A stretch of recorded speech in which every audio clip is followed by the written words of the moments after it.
Good morning, সবাই কেমন আছো? আশা করি খুব ভালো আছো। আমিও খুব ভালো আছি। আমার আরও একটা ব্লগে সবাইকে অনেক অনেক ওয়েলকাম। তো আজ হচ্ছে সরস্বতী পুজো, আর সকাল সকাল আমি স্নান করে বাসি কাজ যা ছিল সেগুলো কমপ্লিট করে নিয়েছি এবং পুজোটাও আমার দেওয়া কমপ্লিট। এবার যাবো আমাদের পাশেই একটা সরস্বতী পুজোর আয়োজন করা হয়েছে, সেখানেই অঞ্জলি দিতে। তো এখন মোটামুটি ওই 8টা 10-15 মতো বাজে, এখনো পুজো হতে বেশ ঘন্টাখানেক মতো বাকি আছে।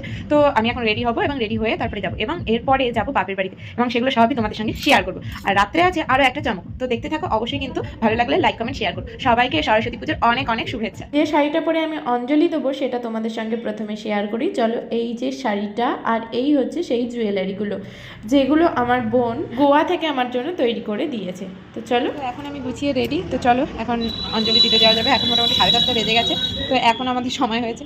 আর আমাদের এখানে যেহেতু একটু লেটেই পুজোটা হচ্ছে, তাই ওখানে যাব। তো চলো গিয়ে দেখা হচ্ছে। আজকে কিন্তু আমার ভিডিওটা অন্য এক বোন ধরে দেবে, তো সেটাই মানে বোন বলতে আমার এক ননদ হয়, তো সেটাই তোমাদের সঙ্গে শেয়ার করবো, ঠিক আছে? তো আমরা এবার আমাদের যে পাড়ার মণ্ডপ আছে সেখানেই চলে গিয়েছিলাম। আর আমার সাজ দেখে বুঝতেই পারছো, লোকে আমাকে দেখে হাসে। তো সেখান থেকে আমরা চলে আসি অনেকক্ষণ ঘোরাঘুরি করার পরে। অ্যাকচুয়ালি ওখানে পুজো হতে হতে 12:30টার ওপর হয়ে যাবে, আর আর লেট করা যাবে না, যেহেতু আমার বাপের বাড়িতে যেতে হবে। তাই এবছরে অঞ্জলিটা না দিয়েই আমাদের চলে আসতে হলো। তো এর থেকে দুঃখের বিষয় মনে হয় কোনোই আমার নেই, মানে কোনো বছর আমার সাথে এরকম হয় না। তারপরেই আমরা পেট্রোল পাম্পে তেল নিয়ে নিয়েছিলাম, তারপরেই চলে এসেছিলাম একটা জামা কাপড়ের দোকানে, কারণ আমার সামনে একটা ননদের আইবুড়ো ভাত খাওয়ানোর আছে, তাই একটু জামা কাপড় আমি দেখে নিচ্ছিলাম।